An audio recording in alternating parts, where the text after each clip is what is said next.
ಆದರ್ಶ ಆದ ಪುರುಷೋತ್ತಮ ಅಂತ ಅವನನ್ನು ಕರಿತೀವಿ.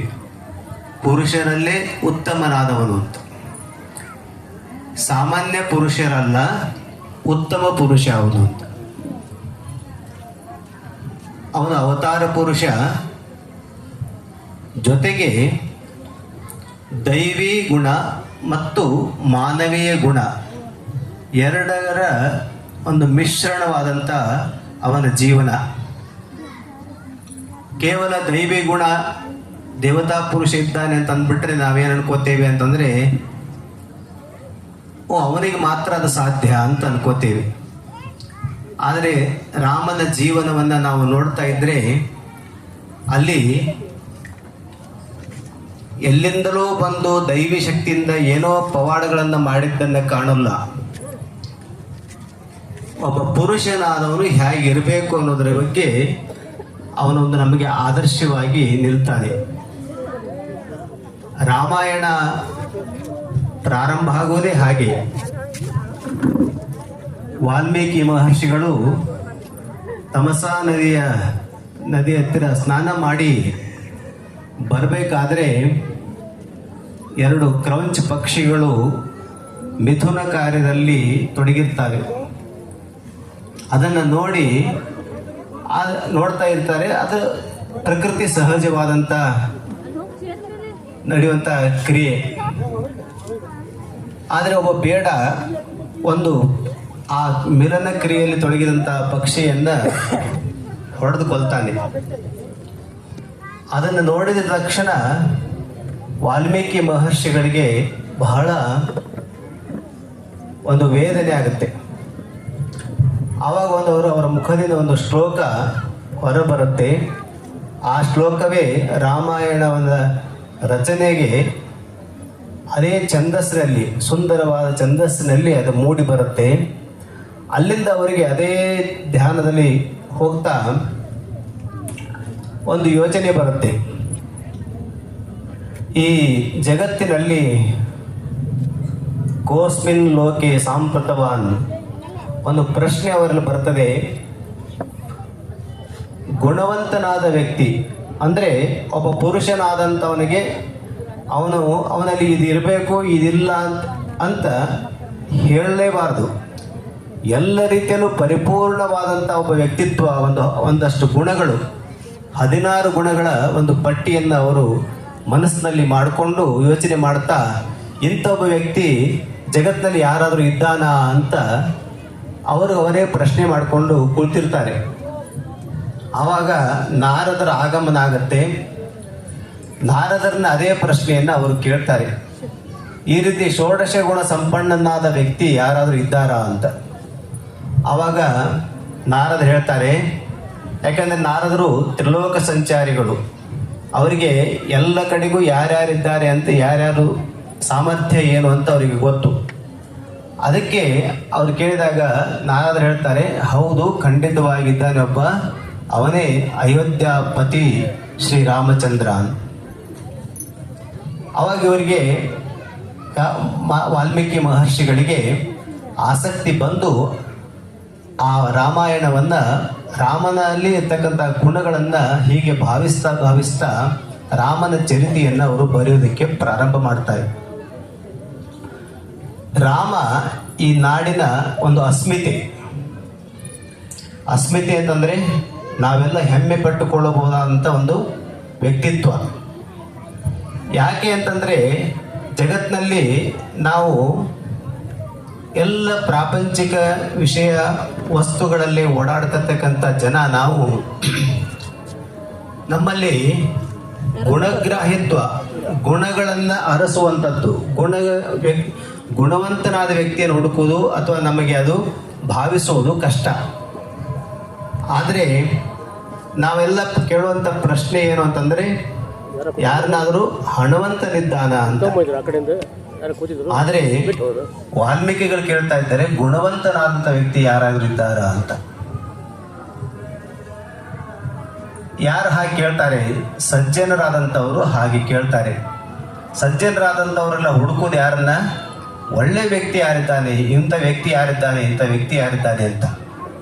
ಹಾಗೆ ಸುಮಾರು 10,000 ವರ್ಷಗಳಿಂದ ಈ ನಾಡಿಗೆ ಆದರ್ಶವಾಗಿರ್ತಕ್ಕಂಥವನು ಶ್ರೀರಾಮ. ಅವನು ಎಲ್ಲರಿಗೂ ಆದರ್ಶ. ನೋಡಿ, ಆದರ್ಶ ಪುತ್ರನಾಗಿ ಪ್ರಾರಂಭದಲ್ಲಿ ಅವನನ್ನು ನಾವು ನೋಡೋದಾದರೆ ರಾಮಾಯಣದ ಕೆಲವು ಘಟನೆಗಳನ್ನು ಅವನು ನಮಗೆ ಇಟ್ಟಿರ್ತಕ್ಕಂಥ ಆದರ್ಶವನ್ನು ನಾವು ತೆಗೆದುಕೊಳ್ಳೋದಾದರೆ ಮೊದಲನೇದಾಗಿ ಬರೋದೇ ಅವನು ಆದರ್ಶ ಪುತ್ರನಾಗಿ. ಹೇಗೆ ಆದರ್ಶ ಪುತ್ರ ಅನ್ನೋದು ನಮಗೆಲ್ಲ ಗೊತ್ತಿದೆ. ಪಿತೃವಾಕ್ಯ ಪರಿಪಾಲನೆಗಾಗಿ ಅವನು ರಾಜ್ಯವನ್ನೇ ತ್ಯಜಿಸಿದ ಅಂತ. ಇದನ್ನು ನಾವು ಹಾಗೇ ಕಥೆಯಾಗಿ ಕೇಳುವಾಗ ಚೆನ್ನಾಗಿರುತ್ತೆ ಅಲ್ವಾ?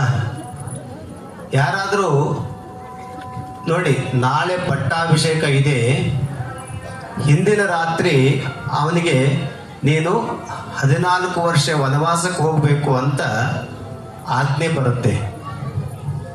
ಹೇಗಾಗಿರಬೇಡ. ಯಾರಿಗಾದರೂ ಇಂಥ ಸಂದರ್ಭ ಯಾವತ್ತಾದರೂ ಬಂದಿದೆಯಾ?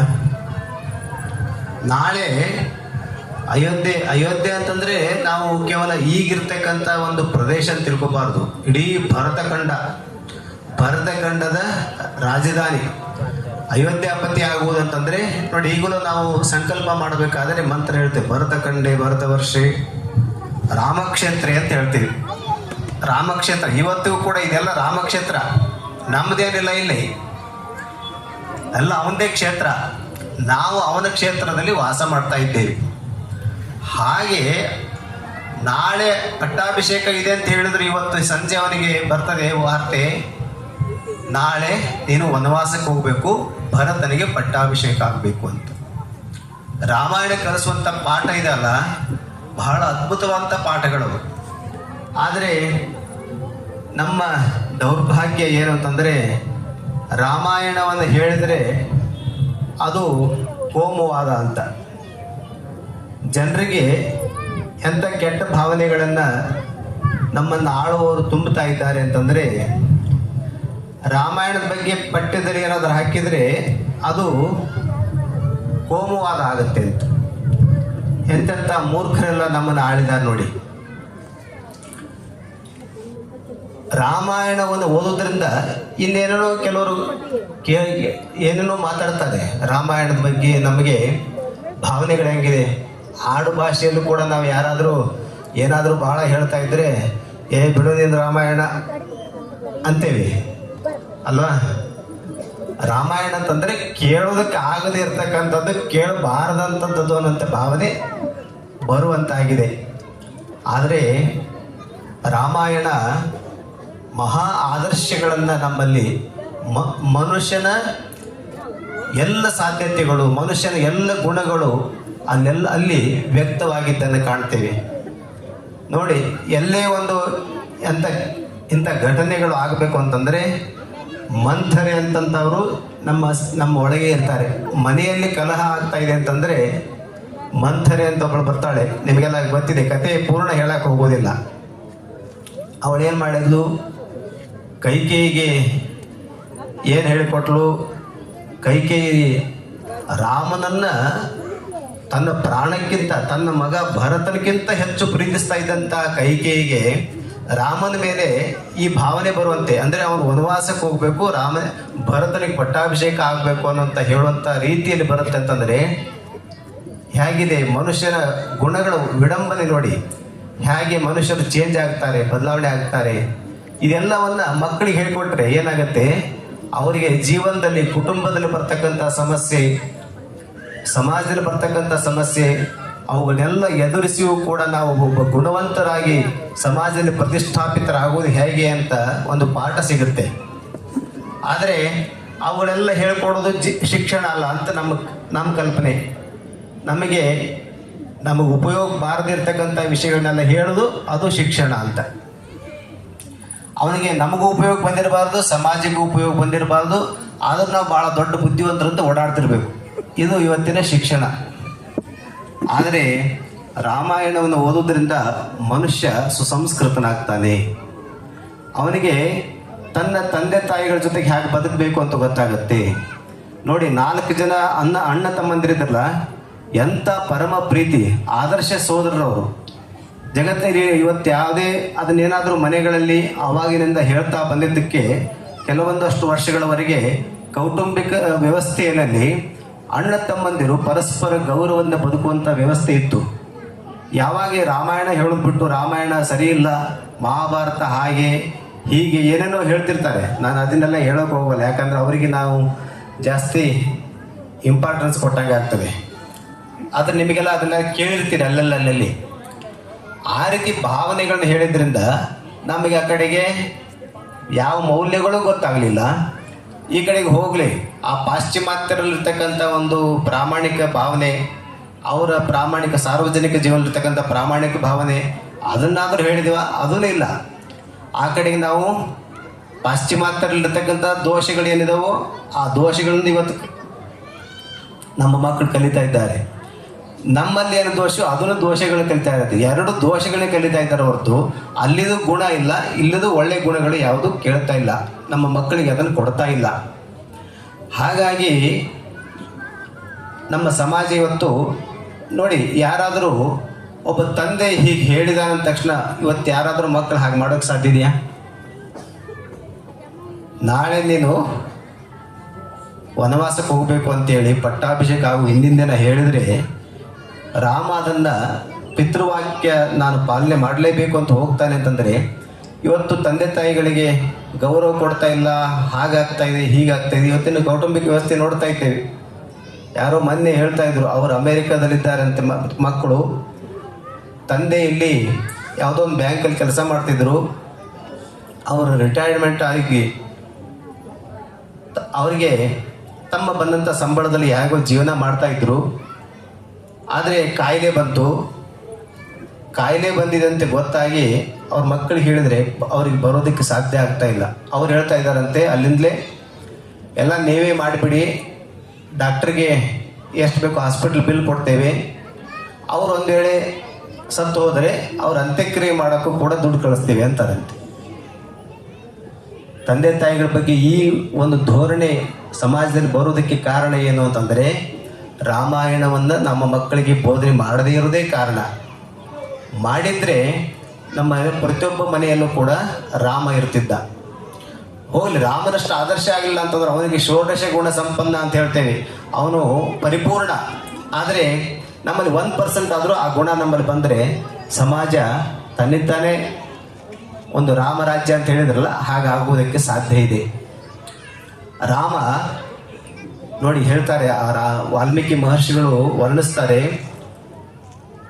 ನಾಳೆ ನೀನು ಪಟ್ಟಾಭಿಷೇಕ ಇದೆ ಅಂತ ಇರುವಂಥ ಸ್ಥಿತಿಯಲ್ಲಿ, ಸಂಭ್ರಮದಲ್ಲಿರ್ತಕ್ಕಂಥ ಸ್ಥಿತಿಯಲ್ಲಿ ನೀನು ಕಾಡಿಗೆ ಹೋಗ್ಬೇಕು ಅಂತ ಹೇಳಿದಾಗ ರಾಮನ ಮುಖದಲ್ಲಿ ಒಂದು ಗೆರೆಯೂ ಕೂಡ ವ್ಯತ್ಯಾಸ ಆಗಲಿಲ್ಲ ಅಂತ. ಅವನು ಹಾಗಿದ್ದ ಹಾಗೆಯೇ ಮಂದಸ್ಮಿತ ವದನನಾಗಿ ಹಾಗೇ ಇದ್ದ ಅಂತ. ಈ ಸ್ಥಿತಿ ಬರಬೇಕು ಅಂದರೆ ಯಾರಿಗೆ ಬರುತ್ತೆ? ರಾಮಾಯಣವನ್ನು ಓದಿದರೆ ನಮಗೆ ಡಿಸಪಾಯಿಂಟ್ಗಳು ಇರ್ತವೆ. ನಾವೇನೋ ಪ್ರಪಂಚದಲ್ಲಿ ನಮಗೆ ಹಾಗೆ ಸಿಗುತ್ತೆ ಹೀಗೆ ಸಿಗುತ್ತೆ ಏನೋ ಅನ್ಕೊಂಡಿರ್ತೇವೆ. ಸಿಗದೇ ಇದ್ದ ತಕ್ಷಣ ನಾವು ಡಿಪ್ರೆಷನ್ಗೆ ಹೋಗ್ಬಿಡ್ತೀವಿ. ಏನೋ ಕಳ್ಕೊಂಡಂಗೆ ಇಡೀ ಜೀವನವೇ ಹಾಳಾಗೋಯ್ತು ಅನ್ನೋ ರೀತಿಯಲ್ಲಿ ನಾವು ಬದುಕ್ತಾ ಇರ್ತೇವೆ, ನಾಶವಾಗಿ ಹೋಯ್ತು ಅಂತ ಅನ್ಕೋತಾ ಇರ್ತೇವೆ. ಆದರೆ ಈ ರಾಮನ ಈ ಗುಣವನ್ನು ನಾವೇನಾದರೂ ಮಕ್ಕಳಿಗೆ ಹೇಳಿದರೆ ಅವರು ಅದನ್ನು ತಗೋತಾರೆ. ಏನು ಕಷ್ಟ ಪರಿಸ್ಥಿತಿ ಬಂದಾಗ ನಾನು ಸುಖ ಸಿಗುತ್ತೆ ಅಂತ ಅನ್ಕೊಂಡಿದ್ದೆ, ಆದರೆ ನಾನೇನೋ ಅನ್ಕೊಂಡಿದ್ದೆ ಹೀಗಾಗಬೇಕು ಹಾಗಾಗಬೇಕು ಅಂತ, ಅದು ಆಗದಿದ್ದರೆ ಬೇಜಾರಾಗೋದು. ಅಟ್ಲೀಸ್ಟ್ ಬೇಜಾರಾಗದಿರ್ತಕ್ಕಂಥ, ಬೇಜಾರು ಮಾಡ್ಕೊಳ್ಳದೇ ಇರ್ತಕ್ಕಂಥ ಸ್ಥಿತಿ ಆದರೂ ನಮಗೆ ಬರುತ್ತೆ.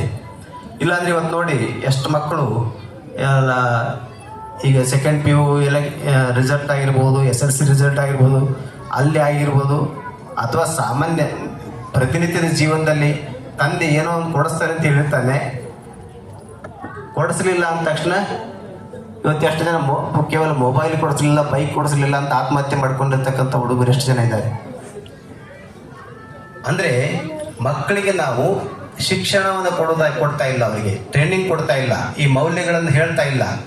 ಇದನ್ನು ರಾಮನವಮಿ ದಿನ ನಾವು ಇದನ್ನೆಲ್ಲ ಮಾಡಬೇಕು. ರಾಮನವಮಿ ಅಂತಂದ್ರೆ ಏನು ಮಾಡಬೇಕು? ಕೋಸಂಬರಿ ಪಾನಕ ತಿನ್ನೋದು ಆಮೇಲೆ ಇರ್ತದೆ. ಕೋಸಂಬರಿ ಪಾನಕ ತಿನ್ನೋದೇ ರಾಮನವಮಿ ಅಂತ ತಿಳ್ಕೊಂಡ್ಬಿಟ್ಟಿದಾರೆ ಭಾಳ ಜನ. ರಾಮನವಮಿ ವಿಶೇಷ ಏನು ಅಂತಂದ್ರೆ ಯಾರನ್ನಾದ್ರೂ ಕೇಳಿ ನೋಡಿ, ರಾಮನವಮಿ ವಿಶೇಷ ಏನಂತಂದ್ರೆ ಕೋಸಂಬರಿ ಪಾನಕ ಅಂತ. ಅದಲ್ಲ, ರಾಮನ ಈ ಗುಣಗಳನ್ನ ನಾವು ಮತ್ತೆ ಮತ್ತೆ ಮೆಲುಕು ಹಾಕಬೇಕು. ಅದನ್ನ ಸಾಧ್ಯವಾದಷ್ಟು ನಮ್ಮ ಮಕ್ಕಳಿಗೆ ತಿಳಿಸೋದಕ್ಕೆ ಪ್ರಯತ್ನ ಮಾಡಬೇಕು. ಹಾಗಾದಾಗ ನಮ್ಮ ಕುಟುಂಬ ಆಯಿತು, ಒಂದು ಹೊರಗಿನ ಸಾರ್ವಜನಿಕ ಜೀವನ ಆಯಿತು, ಚೆನ್ನಾಗಿರೋದಕ್ಕೆ ಸಾಧ್ಯ ಆಗುತ್ತೆ. ರಾಮ ತನ್ನ ಆದರ್ಶ ಪುತ್ರನಾಗಿ ಮೊದಲೇತು, ಆದರ್ಶ ಪುತ್ರ ತಂದೆ ವಾಕ್ಯವನ್ನು ಪರಿಪಾಲನೆ ಮಾಡಿದ. ಇಲ್ಲಿ ಬಹಳ ಜನರು ಇವತ್ತು ಹಾಗೆ ಹೇಳ್ದಂಗೆ ಕೇಳಿಬಿಟ್ರೆ ನಾವೆಲ್ಲ ಬದುಕಕ್ಕೆಲ್ಲ ಆಗುತ್ತೆ ಅಂತ ಜನರಿಗೆ ಪ್ರಶ್ನೆಗಳಿದ್ದಾವೆ. ಅಲ್ಲಿ ಇನ್ನೊಂದು ನಮ್ಮ ಅವಲೋಕನೆಗೆ ಮಾಡಬೇಕಂತ ಒಂದು ವಿಷಯ ಇದೆ. ಏನಂತಂದರೆ, ಕೌಸಲ್ಯ ಇದ್ದಾಳಲ್ಲ, ರಾಮನ ತಾಯಿ, ಅವಳು ಹೇಳ್ತಾಳೆ, ನೀನು ಪಿತೃವಾಕ್ಯ ಪರಿಪಾಲನೆ ಮಾಡೋದು ಸರಿನೇ, ಆದರೆ ಮಾತೃವಾಕ್ಯ ಪರಿಪಾಲನೆ ಮಾಡಬೇಕು, ನಾನು ಹೇಳ್ತಾ ಇದ್ದೇನೆ ಹೋಗಬೇಡ ಅಂತ ಹೇಳ್ತಾಳೆ. ಆದರೆ ರಾಮ ಕೇಳೋಲ್ಲ. ಇಲ್ಲಿ ಮಾತೃವಾಕ್ಯವನ್ನು ಪರಿಪಾಲನೆ ಮಾಡಲಿಲ್ಲವಲ್ಲ ಅಂತ ಬಂದರೆ ಅದಕ್ಕೆ ರಾಮ ಹೇಳ್ತಾನೆ, ನಾನು ಒಂದು ವೇಳೆ ಹಾಗೆ ಮಾಡಿದೆ ಅಂತ ತಿಳ್ಕೊ, ಅಂದರೆ ನಿನ್ನ ಮಾತು ಕೇಳಿ ಆರಾಮಾಗಿ ನಾನು ಒಪ್ಪಿಕೊಂಡೆ ಅಂತಂದಾದರೆ ಮುಂದೆ ಜನ ಏನು ಮಾಡ್ತಾರೆ, ರಾಮನಿಗೂ ಅಷ್ಟೇ ಬೇಕಾಗಿತ್ತು, ಅದಕ್ಕೆ ಕೌಶಲ್ಯ ಹೇಳಿದ ತಕ್ಷಣ ಒಪ್ಕೊಂಡ್ಬಿಟ್ಟ ಅಂತ. ಈ ಲೋಕಾಪವಾದಗಳು ಅಂತ ಇರ್ತಾವಲ್ಲ, ಇವು ಹೇಗೆ ಬರ್ತಾವೆ ಹೇಳೋಕ್ಕಾಗಲ್ಲ. ಆದರೆ ರಾಜಧರ್ಮ ಅಂತಿದೆ.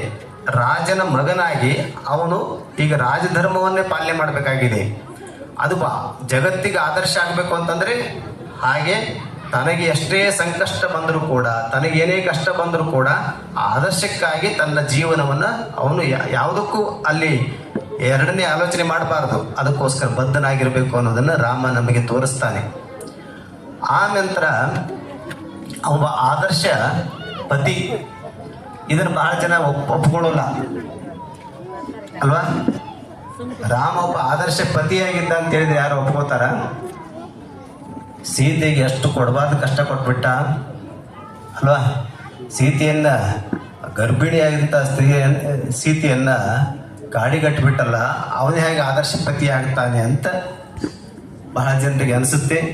ಮತ್ತು ಬಹಳ ಜನ ಇವತ್ತು ಮಹಿಳಾ ಸ್ವಾತಂತ್ರ್ಯ, ಮಹಿಳಾ ವೇದಿಕೆ, ಮಹಿಳಾ ಏನೋ ಭಾಳ ಯೋಚನೆ ಮಾಡ್ತು. ಆಧುನಿಕ ಮಹಿಳೆಯರು ಇದ್ದಾರಲ್ಲ, ಇವರಿಗೆಲ್ಲ ಭಾಳ ಸೀತೆ ಎಷ್ಟು ಕಷ್ಟಪಟ್ಬಿಟ್ಲು ಅಂತ ಅನಿಸುತ್ತೆ. ಆದರೆ ಅಲ್ಲಿ ಪ್ರತಿಯೊಂದನ್ನು ಸರಿಯಾಗಿ ಅಧ್ಯಯನ ಮಾಡಿ ಸೂಕ್ಷ್ಮತೆಗಳನ್ನು ಗಮನಿಸುವುದಿದೆ. ರಾಮನಿಗೆ ಸೀತೆ ಅಂದರೆ ಪ್ರಾಣ, ಸೀತೆ ಬಗ್ಗೆ ಅಷ್ಟು ಪ್ರೀತಿ ಇತ್ತು ಅವನಿಗೆ. ಹಾಗೆ ಪ್ರೀತಿ ಇದ್ದವನು ಪ್ರೀತಿ ಇಲ್ಲದೆ ಹೋಗಿದ್ರೆ ಅವನ್ಯಾಕೆ ಯುದ್ಧ ಮಾಡಕ್ಕೆ ಹೋಗ್ತಿದ್ದ ಅಲ್ವಾ. ಯುದ್ಧ ಮಾಡಿದ್ಯಾಕೆ? ರಾವಣನ ಕೊಂದದ್ಯಾಕೆ? ಸೀತೆ ಮೇಲಿನ ಪ್ರೀತಿಗಾಗಿನೇ. ಅವನು ರೋದನ ಮಾಡೋದನ್ನು ಓದಬೇಕು. ಅರಣ್ಯಕಾಂಡದಲ್ಲಿ ಅವನು ಸೀತೆ ಅಪಹರಣ ಆದಮೇಲೆ ಎಷ್ಟು ಅಳ್ತಾನೆ, ಅಷ್ಟು ಪ್ರೀತಿ ಇದೆ ಅವನಿಗೆ.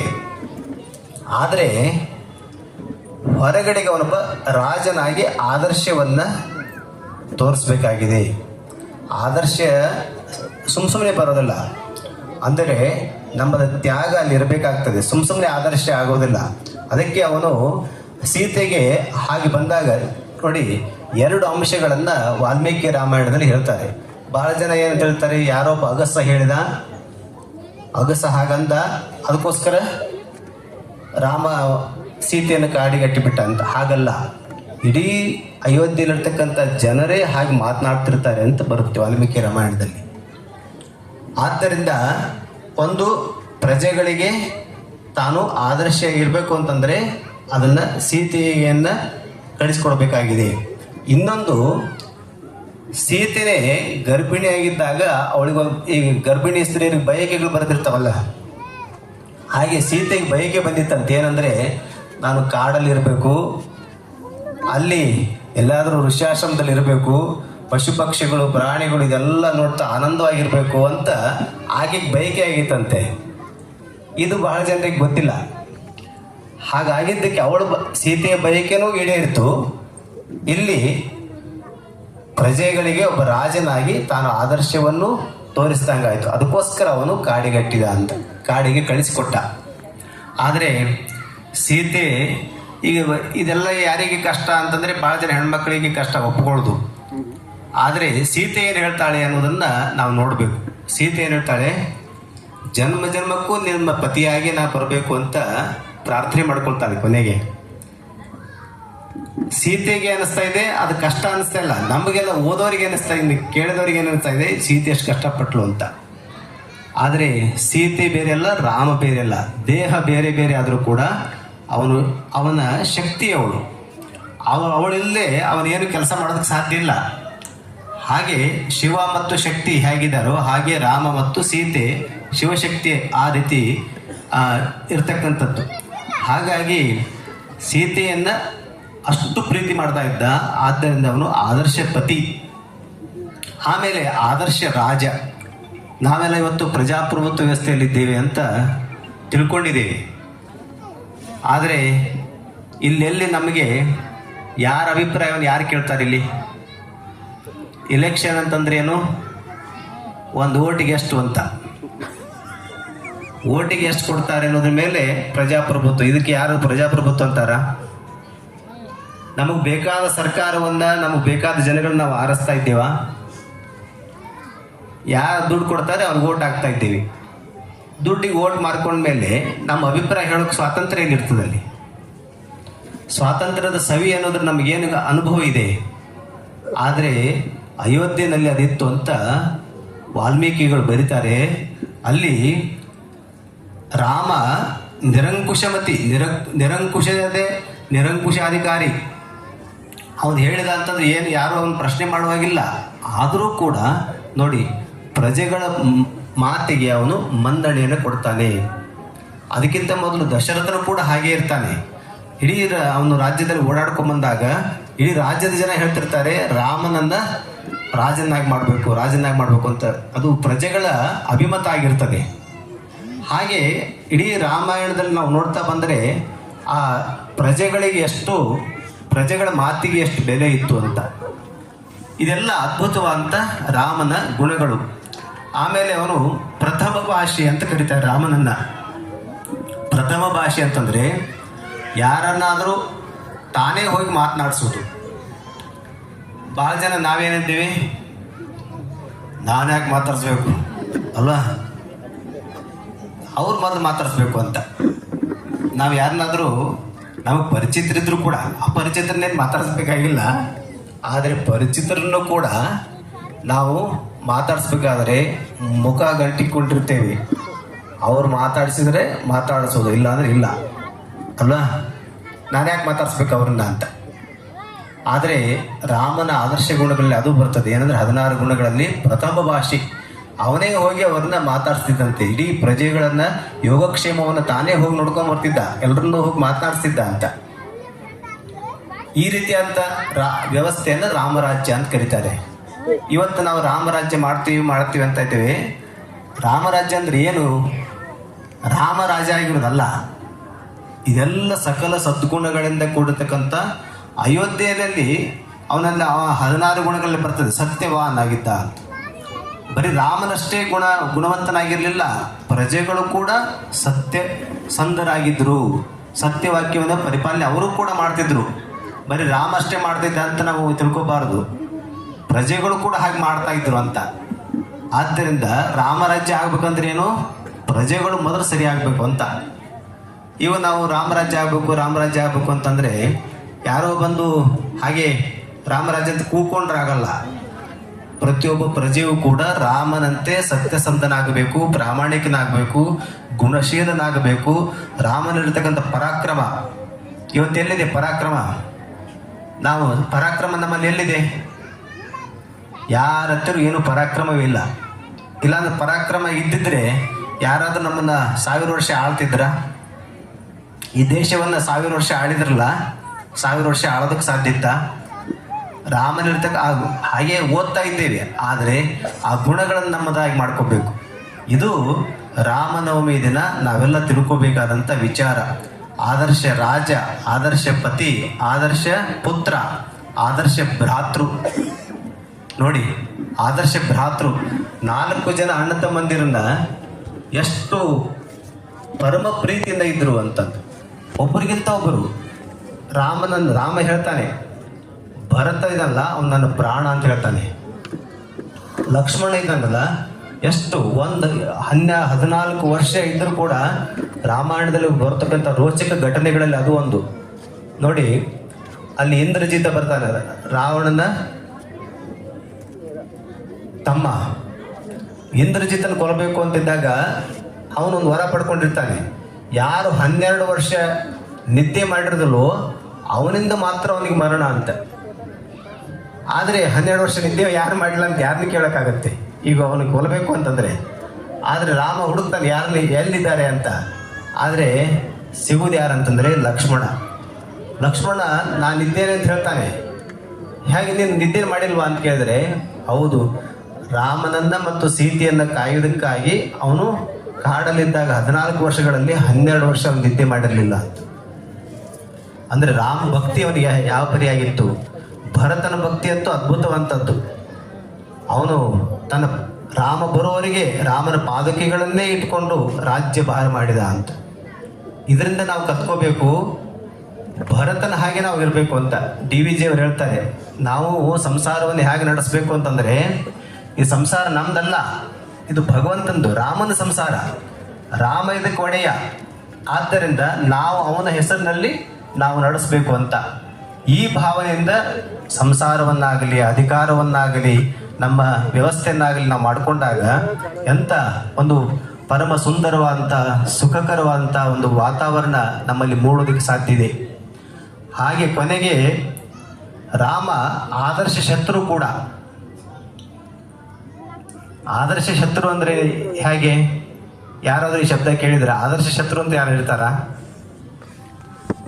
ಅವನು ರಾವಣನ ವಧೆ ಮಾಡಿದ ನಂತರ ತಾನೇ ರಾಜನಾಗೋಕೆ ಹೋಗಲಿಲ್ಲ ಅಲ್ಲಿ ಅಲ್ವಾ? ಯಾರು ಕೊಲ್ತಾರೆ ಅವರು ನೆಕ್ಸ್ಟ್ ಅಲ್ಲಿ ರಾಜನಾಗುವುದು. ಆದರೆ ರಾಮ ತಾನು ರಾಜನಾಗೋಕೆ ಹೋಗೋದಿಲ್ಲ. ಅಲ್ಲಿ ಅವನ ತಮ್ಮನಾದಂಥ ವಿಭೀಷಣನ ಪಟ್ಟಾಭಿಷೇಕ ಮಾಡ್ತಾನೆ. ಮಾಡಿದ ಮೇಲೆ ರಾವಣನ ಅಂತ್ಯಕ್ರಿಯೆಲ್ಲವನ್ನ ರಾಮನೇ ನಿಂತ್ಕೊಂಡು ಮಾಡ್ತಾನೆ. ಅಷ್ಟೇ ಅಲ್ಲ, ರಾವಣನ ತನ್ನ ಕೊನೆಯ ಬಾಣವನ್ನ ಹತ ಮಾಡಿದ ಮೇಲೆ ರಾವಣ ಕೆಳಗೆ ಬೀಳ್ತಾನೆ. ಬಿದ್ದಾಗ ರಾಮನಿಗೆ ಎಂಥ ಗುಣ ಇತ್ತು ನೋಡಿ. ಆ ಬಾಣ ಬಿಡೋಕ್ಕಿಂತ ಮೊದಲು ಹೇಳ್ತಾನೆ, ನೀನು ಈಗಲೂ ಕೂಡ ನಿನ್ನ ತಪ್ಪನ್ನು ನೀವು ಒಪ್ಪಿಕೊಂಡ್ರೆ ನಿನ್ನನ್ನು ನಾನು ಕೊಲ್ಲೋದಿಲ್ಲ ಅಂತ ಹೇಳ್ತಾನೆ. ಆದರೆ ರಾವಣ ಒಪ್ಪಿಕೊಳ್ಳಲ್ಲ, ಬೀಳ್ತಾನೆ. ಬಿದ್ದಾಗ ಲಕ್ಷ್ಮಣನಿಗೆ ರಾಮ ಒಂದು ಮಾತು ಹೇಳ್ತಾನೆ, ನೋಡು ಲಕ್ಷ್ಮಣ, ರಾವಣ ಇದಾನಲ್ಲ ಅವನು ಮಹಾಪಂಡಿತ, ಮಹಾ ಅದ್ಭುತವಾದ ಪಂಡಿತ, ಸಂಸ್ಕೃತ ಪಂಡಿತ ಅವನು. ಇವತ್ತಿಗೂ ಅವನು ಶಿವತಾಂಡವ ರಚನೆ ಮಾಡಿದ್ದನ್ನ ಶಬ್ದಗಳನ್ನು ನಮಗೆ ಉಚ್ಚಾರಣೆ ಮಾಡೋಕ್ಕಾಗಲ್ಲ. ಅಂಥ ಅದ್ಭುತವಾದ ಪಾಂಡಿತ್ಯ, ಅದ್ಭುತವಾದ ಶಿವಭಕ್ತ ಮತ್ತು ಬ್ರಾಹ್ಮಣ. ಆದ್ದರಿಂದ ಅವನನ್ನು ನಾವು ಗೌರವಿತವಾಗಿ ನೋಡಬೇಕು. ಅದಕ್ಕೆ ಲಕ್ಷ್ಮಣ ಹೇಳ್ತಾನೆ, ಅವನು ಮಹಾಪ್ರಾಜ್ಞ, ಲಂಕೆಯನ್ನ ಸುವರ್ಣ ಲಂಕೆಯನ್ನಾಗಿ ಮಾಡಿದಂಥವನು. ಅಷ್ಟು ಆಡಳಿತ ಅವನು ಚೆನ್ನಾಗಿತ್ತು ಅಂತ ಹೇಳ್ತಾನೆ. ರಾಮ ವರ್ಣನೆ ಮಾಡ್ತಾನೆ ಅವನನ್ನು. ಹೋಗಿ ಅವನ ಹತ್ತಿರ ಹೋಗಿ ಕೊನೆಗಾಲದಲ್ಲಿ ಯಾವುದೇ ವ್ಯಕ್ತಿ ತನ್ನ ಪ್ರಾಣವನ್ನು ಬಿಡೋಕ್ಕಿಂತ ಮೊದಲು ಏನಾದರೂ ಹೇಳ್ತಾನೆ, ಆ ವಾಕ್ಯಗಳು ಬಹಳ ಮುಖ್ಯವಾಗಿರ್ತವೆ. ಹೋಗಿ ಅವನ ಹತ್ತಿರ ಇಷ್ಟೆಲ್ಲ ಒಳ್ಳೆ ಆಡಳಿತ ಕೊಟ್ಟಿದ್ದಾನೆ, ನಿನಗೇನಾದರೂ ಹೇಳ್ತಾನೆ, ಹೋಗಿ ಕೇಳ್ಕೊಂಬ ಅಂತ ಲಕ್ಷ್ಮಣನ ಕಳಿಸ್ಕೊಡ್ತಾನೆ. ಲಕ್ಷ್ಮಣ ಹೋಗ್ತಾನೆ. ಹೋಗಿ ಲಕ್ಷ್ಮಣನಿಗೆ ಇಷ್ಟ ಇಲ್ಲ, ರಾಮನಷ್ಟು ಉದಾರ ಗುಣ ಅವನಲ್ಲಿಲ್ಲ, ರಾಮನ ಸ್ವಭಾವ ಅವನಿಗಿಲ್ಲ. ಲಕ್ಷ್ಮಣ ಒಪ್ಪಿಕೊಳ್ಳೋದಿಲ್ಲ. ಅವನ ಹತ್ತಿರ ಹೋಗಿ ಏನು ಕೇಳ್ಕೊಳ್ಳೋದಂತೆ, ಇಲ್ಲ ಹೋಗು ಅಂತೇಳಿ ರಾಮ ಹೇಳಿದ ಮೇಲೆ ಹೋಗ್ತಾನೆ. ಹೋಗಿ ತಲೆ ಹತ್ತಿರ ನಿಂತ್ಕೊಂಡು ಕೇಳ್ತಾನೆ, ಏನಾದರೂ ಹೇಳೋದ್ರೆ ಹೇಳು ಅಂತ. ರಾವಣ ಬಾಯಿ ಬಿಡೋದಿಲ್ಲ. ವಾಪಸ್ ಬರ್ತಾನೆ. ಅವಾಗ ರಾಮ ಕೇಳ್ತಾನೆ, ಕೇಳಿದೆ ಅವನೇನು ಹೇಳಲಿಲ್ಲ ಅಂತ. ಅವಾಗ ಎಲ್ಲಿ ನಿಂತ್ಕೊಂಡಿದ್ದೆ ಅಂತ. ತಲೆ ಹತ್ತಿರ ನಿಂತ್ಕೊಂಡಿದ್ದೆ. ತಲೆ ಹತ್ತಿರ ನಿಂತ್ಕೋಬೇಡ, ಪಾದ ಹತ್ತಿರ ನಿಂತ್ಕೋ. ಅವನು ನಮಗೆ ಗುರು, ಅವನ ಗುರು ನಿನಗೆ ಹೇಳ್ತಾನೆ, ಏನೋ ಒಂದು ಉಪದೇಶ ಮಾಡ್ತಾನೆ, ಕೇಳಿಸ್ಕೊಂಬ ಅಂತ ಹೇಳ್ತಾನೆ. ಲಕ್ಷ್ಮಣ ಅಲ್ಲಿ ಹೋಗಿ ನಿಂತ್ಕೊಂಡಾಗ ರಾವಣ ಅದ್ಭುತವಾದಂಥ ವಿಚಾರಗಳನ್ನು ಹೇಳ್ತಾನೆ. ಇವು ಎಲ್ಲ ನಮ್ಮ ಪರ್ಸನಾಲಿಟಿ ಡೆವಲಪ್ಮೆಂಟ್ ಪ್ರೋಗ್ರಾಮ್ಗಳಿಗೆ, ಯಾರ್ಯಾರಿಗೆ ವ್ಯಕ್ತಿತ್ವ ಬೆಳೆಸ್ಕೋಬೇಕು ಅಂತಿದೆಯೋ ಅವರಿಗೆ ಅಥವಾ ಜೀವನದಲ್ಲಿ ಪ್ರತಿಯೊಬ್ಬರಿಗೂ ಕೂಡ ಅನ್ವಯ ಆಗುವಂಥ ಬೇಕಾಗಿರ್ತಕ್ಕಂಥ ಉಪದೇಶಗಳನ್ನು ಹೇಳ್ತಾನೆ. ರಾವಣ ಅವಾಗ ಹೇಳ್ತಾನೆ, ನೋಡು, ನಾನು ಒಂದು 3-4 ಕೆಲಸಗಳನ್ನು ಮಾಡಬೇಕು ಅಂತ ಅಂದ್ಕೊಂಡಿದ್ದೆ. ಮೊದಲನೇದು, ಈ ಸಮುದ್ರ ನೀರಿದೆಯಲ್ಲ, ಸಮುದ್ರ ನೀರು ಉಪ್ಪಿದೆ, ಈ ಉಪ್ಪು ನೀರನ್ನು ಸಿಹಿ ನೀರನ್ನಾಗಿ ಪರಿವರ್ತಿಸಬೇಕು ಅಂತ ಉದ್ದೇಶ ಇಟ್ಕೊಂಡಿದ್ದೆ. ನೋಡಿ, ಅವಾಗಲೇ ಇಟ್ಕೊಂಡಿದ್ದಾನೆ ರಾಮಾಯಣದಲ್ಲೇ ಅವನು. ನಾವು ಹೀಗೆ ಸಿಹಿ ನೀರು ಮಾಡಬೇಕು, ಹಾಗೆ ಟೆಕ್ನಾಲಜಿ ಅದೆಲ್ಲ ಅಂತ ಹೇಳ್ತಾ ಇದ್ದೀವಿ, ಆದರೆ ರಾವಣ ಹೇಳ್ತಾ ಇದ್ದಾನೆ ನಾನು ಹಾಗೆ ಮಾಡ್ಬೇಕಂತಿದ್ದೆ. ಎರಡನೇದ್ದು, ಇದು ಸುವರ್ಣ ಲಂಕೆ ಅಂದರೆ ಬಂಗಾರದಿಂದಲೇ ಆಗಿದೆ, ಇದಕ್ಕೆ ಸುಗಂಧವನ್ನು ಬರೋ ಹಾಗೆ ಮಾಡಿದರೆ ಇನ್ನೆಷ್ಟು ಚೆನ್ನಾಗಿರುತ್ತೆ ಅಂತೇಳಿ ಅದೊಂದು ಆಸೆ ಇತ್ತು. ಮೂರನೇದ್ದು, ಸ್ವರ್ಗಕ್ಕೆ ಮೆಟ್ಟಲುಗಳನ್ನು ಮಾಡಬೇಕು ಅಂತಿತ್ತು ಅಂತ. ಆದರೆ ನನ್ನ ಶಕ್ತಿ ಸಾಮರ್ಥ್ಯಗಳಿಗೆ ಹೋಲಿಸಿದರೆ ಈ ಮೂರು ನನಗೆ ಎಕ್ಕಷ್ಟಿತ್ತು. ನಾನು ಯಾವಾಗಲೂ ಮಾಡ್ಬೋದಾದಂಥ ಕಾರ್ಯಗಳು. ಆದರೆ ನಾನು ಮಾಡಿದಂಥ ತಪ್ಪುಗಳನ್ನು ಏನಂತ ಹೇಳ್ತೇನೆ, ಆ ತಪ್ಪುಗಳನ್ನು ಯಾವ ವ್ಯಕ್ತಿಯೂ ಕೂಡ ತನ್ನ ಮನಸ್ಸಿನಲ್ಲಿ ಏನು ಅಂದ್ಕೊಂಡಿರ್ತಾನೆ ಅದನ್ನು ಮಾಡಬೇಕಾದ್ರೆ ಇವುಗಳನ್ನು ನೆನಪಿಸ್ಕೋಬೇಕು ಅಂತ ಹೇಳ್ತಾನೆ. ಏನಂತಂದರೆ, ನಾನು ಯೋಚನೆ ಮಾಡಿದೆ, ಇವೆಲ್ಲ ಎಂಥ ಕೆಲಸ, ಎಕ್ಕಷ್ಟಿದ ಕೆಲಸ ಅಂತ ಅಂದ್ಕೊಂಡೆ. ಆದ್ದರಿಂದ ಯಾವುದೇ ವ್ಯಕ್ತಿ ಯಾವ ಕೆಲಸವನ್ನು ಕೂಡ ಎಕ್ಕಷ್ಟಿತ್ತಂತ ಭಾವಿಸಬಾರ್ದು. ಆಮೇಲೆ ಎರಡನೇದು ಹೇಳಿದ, ನಾನು ಇದನ್ನು ಮಾಡಿದ್ರಾಯ್ತು ಅಂತ ಪೋಸ್ಟ್ಪೋನ್ ಮಾಡ್ತಾ ಇದ್ದೆ, ಅಂದರೆ ಮುಂದೆ ಹಾಕ್ತಾ ಇದ್ದೆ. ಯಾಕೆಂದರೆ ನಾನು ಸಾವು ಹೀಗೆ ಬರುತ್ತೆ ಅಂತ ನನಗೆ ಊಹಿಸಿರ್ಲಿಲ್ಲ. ಯಾಕೆಂದರೆ ಶಿವನಿಂದ ವರ ಪಡ್ಕೊಂಡಿದ್ದಲ್ಲ, ಇನ್ನೂ ಬೇಕಾದಷ್ಟು ವರ್ಷ ಇರ್ತೇನೆ ಅಂತೇಳಿ ನಾನು ಹಾಗೆ ಅಂದ್ಕೊಂಡು ಯಾವಾಗ ಬೇಕಾದ್ರೂ ನಾಳೆ ಮಾಡ್ತೇನೆ ಅಂತ ಮುಂದೋಡ್ಕೊಂಬಂದೆ ಅಂತ. ಇವೆರಡು ಉಪದೇಶ ನೋಡಿ, ಯಾವ ಕೆಲಸವನ್ನು ಎಕ್ಕಶ್ಚಿತ್ತಂತ ಭಾವಿಸಬಾರ್ದು, ಎರಡನೇದ್ದು ಯಾವ ಕೆಲಸವನ್ನು ಮುಂದೂಡಬಾರ್ದು ಅಂತ, ಆ ಕೆಲಸವನ್ನು ಅವಾಗವಾಗ ಮಾಡಬೇಕು ಅಂತ. ಈ ಮಾತುಗಳನ್ನು ಯಾರು ಹೇಳ್ತಾರೆ? ರಾವಣ ಲಕ್ಷ್ಮಣನಿಗೆ ಹೇಳ್ತಾನೆ. ಇದೆಲ್ಲ ಎಲ್ಲಿ ನೀವು ರಾಮಾಯಣದಲ್ಲಿ ಓದಿದ್ದೀರಾ? ರಾಮಾಯಣವನ್ನು ಓದಿದರೆ ಇವೆಲ್ಲ ಮೌಲ್ಯಗಳು ನಮ್ಗೆ ಗೊತ್ತಾಗ್ತವೆ. ಇವೆಲ್ಲ ಮೌಲ್ಯಗಳನ್ನು ಹೇಳಿದಾಗ ಯಾವ ಕುಟುಂಬ ಗಟ್ಟಿಯಾಗಿರುವುದಿಲ್ಲ, ಯಾವ ವ್ಯಕ್ತಿಯಲ್ಲಿ ಆದರ್ಶಕ್ಕಾಗಿ ಪ್ರಾಣ ಕೊಡಬೇಕು ಅಂತಕ್ಕಂಥ ಛಾತಿ ಬರುವುದಿಲ್ಲ, ಯಾವ ವ್ಯಕ್ತಿಯಲ್ಲಿ ಸೋದರ ಪ್ರೇಮ ನಮ್ಮನ್ನು ನೋಡಿ. ಅವನು ಬಹಳ ಜನ ಕೆಲವು ಈಗಿನ ವೈಚಾರಿಕವಂತರು ಹಾಗೆ ಹೀಗೆ ಮಾತಾಡ್ತಾರೆ ರಾಮಾಯಣದ ಬಗ್ಗೆ. ಆದರೆ ರಾಮ ಗುಹ ಅಂತಕ್ಕಂಥ ಒಬ್ಬ ವ್ಯಕ್ತಿ, ಅವನನ್ನು ಮೊದಲ ಬಾರಿಗೆ ದೋಣಿಯಲ್ಲಿ ಕರ್ಕೊಂಬಂದು ಆ ಒಂದು ಸಣ್ಣ ಅವ್ರದ್ದೇ ಒಂದು ಗುಂಪಿನ ಪಾಳೆಗಾರ ಅವನು ರಾಮನನ್ನು ಎಷ್ಟು ಪರಮ ಪ್ರೀತಿಯಿಂದ ನೋಡ್ಕೋತಾನೆ ಅಂತಂದರೆ, ರಾಮನ ಭಾವಿಸಿರ್ತಾನೆ ಅವನು ನನ್ನನ್ನು ಕೊಲ್ಲಬಹುದು ಅಂತ. ಆದರೆ ಆ ಗುಹ ಇವನನ್ನು ಪ್ರೀತಿಯಿಂದ ನೋಡ್ಕೊಂಡದ್ದು ನೋಡಿ ಲಕ್ಷ್ಮಣನಿಗೆ ರಾಮ ಹೇಳ್ತಾನೆ, ನಾವು ಇನ್ನು ಮುಂದೆ 4 ಜನ ಅಣ್ಣ ತಮ್ಮಂದಿರಲ್ಲ, 5 ಜನ ಅಣ್ಣ ತಮ್ಮಂದಿರು ಅಂತ ಹೇಳ್ತಾನೆ. ಗುಹ ಕೂಡ ನಮ್ಮ ಸೋದರ ಅಂತ ಹೇಳ್ತಾನೆ.